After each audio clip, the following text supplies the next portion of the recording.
Hi everyone welcome back to our channel. ఈరోజు మనం ఈ వీడియోలో గుండె నిండా గుడిగంటల సీరియల్ గురించి చెప్పుకుందాం. మీనా అయితే బాలు తాగలేదు అని చెప్పి నిరూపించింది కదా. దానికోసం సత్యం ఏం చేస్తాడు, మీనాకు ఫోన్ చేసి అమ్మ మీనా, బాలు ఎక్కడన్నా ఇంటికి తీసుకురమ్మా అని చెప్పి ఫోన్ చేస్తాడు. అప్పుడు మీనా, లేదు మామయ్య, ఫస్ట్ మనం గుణాన్ని స్టేషన్కి తీసుకెళ్ళాలి, పోలీస్ దగ్గర పట్టించాలి అని చెప్తూ ఉంటారు ఫస్ట్ ఎపిసోడ్లో. ఇప్పుడు ఏం జరుగుద్దంటే గుణాని పోలీస్ స్టేషన్‌లో అప్పగించిన తర్వాత మీనా బాలుని తీసుకొని ఇంటికొస్తుంది. ఇంటికి రాంగానే సత్యం ఏం చేస్తాడంటే బాలు అని చెప్పి బాలుని ఒక్కసారిగా హత్తుకుంటాడు. హత్తుకున్న తర్వాత బాలు, నేను కూడా అందరిలాగే నేను తిట్టాను, కొట్టబోయాను. కానీ ఎందుకంటే నాకు చాలా బాధ కలిగింది. నాకుండే పిల్లకాయలలో నువ్వంటే నాకు చాలా ఇష్టం. ఎందుకంటే నువ్వు నిజాయితీగా ఉంటావు బాలు. అందుకే నేను నీపైన చాలా నమ్మకం పెట్టుకున్నాను. నువ్వు ఆ నమ్మకం పోగొట్టావని చెప్పి నాకు కోపం వచ్చి నేను నిన్ను కొట్టబోయాను. నన్ను క్షమించు బాలు అని అనంగానే, అయ్యో నాన్న, మీరేంటి నాన్న నన్ను క్షమించు అని అడుగుతున్నారు. నేనే ఇంకా మిమ్మల్ని క్షమించమని అడగాలి. ఎందుకంటే నేను మందు మానాను. కానీ ఆ బార్ లోపలికి పోవడం నాది తప్పు. నేను అలా బార్ లోపలికి పోబట్టే కదా ఈ విధంగా ఒక ఫేక్ వీడియోని క్రియేట్ చేసి సోషల్ మీడియాలో అప్లోడ్ చేసి నా పరువు తీశారు. అలాగే నన్ను అందరి ముందు చెడ్డవారు చేశారు కదా నాన్న. ఇంకెప్పుడు నేను అలాంటి తప్పుడు పనులు చేయను.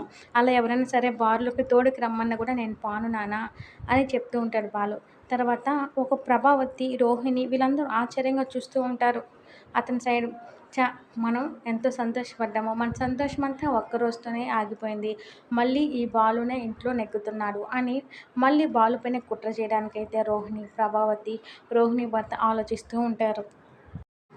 సత్యం అయితే మీనాతో ఇలా అంటూ ఉంటాడు, అమ్మ మీనా, నువ్వే గనుక లేకుండా ఉంటే బాలు జీవితం అంధకారంలో ఉండేది. నువ్వు ఒక అడుగు ముందుకేసి బాలుని నిజాయితీపరుడని నిరూపించావు. నువ్వే గనుక బారు కాడికెళ్ళి ఒరిజినల్ వీడియో ఏదని కలెక్ట్ చేయకుండా ఉంటే ఈరోజు అందరూ ఆ ఫేక్ వీడియోని చూసి బాలుని అసహ్యకించుకునేవారు. నువ్వు ఉన్నావు కాబట్టి బాలు ఈరోజు ఒక నిజాయితీపరుడిగా మళ్ళీ మన ముందు ఉన్నాడు అని సత్యం అయితే మీనాను పొగుడుతూ ఉంటాడు. ఇదంతా కేవలం నీ వల్ల సాధ్యమైందమ్మా మీనా అని అంటూ ఉంటాడు సత్యం. సత్యము మీనాని పొగుడుతూ ఉండాలకి ఒక పక్క రోహిణికి, ప్రభావతికి కోపం ఎక్కుతూ ఉంటుంది. అప్పుడు ప్రభావతి, చాలు చాలులే పొగిడింది, ఇంకా పొగిడితే ఈమె చెడ్డెక్కి కూర్చుంటుంది, పొగిడిన వరకు చాలులే అండి అని అంటుంది. అప్పుడు సత్యం, నేను మీనాని పొగిడితే నీకేమైంది అంత కడుపు మంట అని అడుగుతూ ఉంటాడు. అప్పుడు ప్రభావతి, చాలులే, ఈమె పెద్ద ఏదో సాధించినట్టు బాలు ఏం తప్పు చేయకపోతే ఎందుకు ఆ గుణ వీడిపైన ఫేక్ వీడియో చేసి సోషల్ మీడియాలో అప్లోడ్ చేస్తాడు, అది కూడా ఆలోచించండి అని అర్థం పర్థం లేకుండా మాట్లాడుతూ ఉంటుంది. రోహిణి అయితే అసలు మనసులో ఇలా అనుకుంటుంటుంది, ఏంటో ఈ బాలు అదృష్టం, ఏ ప్రాబ్లంలో ఇరుక్కున్నా కూడా ఒకరోజు 2 రోజుల కల్లా ఆ ప్రాబ్లం సాల్వ్ అయిపోతుంటుంది. మరి ఏంటో అదృష్టం అంతా ఇలాంటి వాళ్ళకి దక్కుద్ది, మాలాంటి వాళ్ళకి ఏం దక్కదు అనుకుంటూ మనసులో అనుకుంటూ ఉంటుంది రోహిణి. శృతి అయితే, I'm proud of you Meena, నీలాంటి వైఫ్ ప్రతి ఒక్క హస్బెండ్‌కి ఉండాలి. నువ్వు కాబట్టి ఒక అడుగు ముందుకేసి బాలు నిజాయితీపరుడని నిరూపించావు. మేమైతే ఇంకా అయోమయంలోనే ఉండేవాళ్ళమి అని శృతి అయితే మీనాని పొగుడుతూ ఉంటుంది. అంతటితోటి ఎవరి రూమ్‌కి వాళ్ళు వెళ్ళిపోతారు. ఆ రోజు నైట్ అయితే మీనా, బాలు ఇద్దరు టెర్రస్ మీదకి పోతారు. అప్పుడు బాలు మీనా చేతులు పట్టుకొని ఇలా అంటూ ఉంటాడు, మీనా, నువ్వే గనుక లేకుండా ఉంటే నేను ఈరోజు అంధకారంలోనే ఉండేవాడిని. ఈరోజు నేను ఇలా ఉన్నానంటే దానికి కారణం నువ్వే.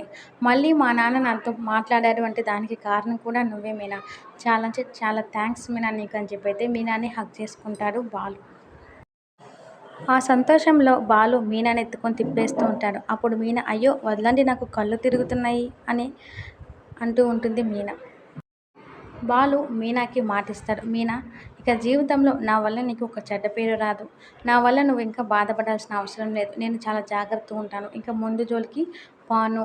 నువ్వు ఏం చెప్తే అదే వింటాను అని చెప్పి బాలు మీనాకి మాటిస్తాడు. మీనా ఎంతో సంతోషిస్తుంది ఆ మాటకి.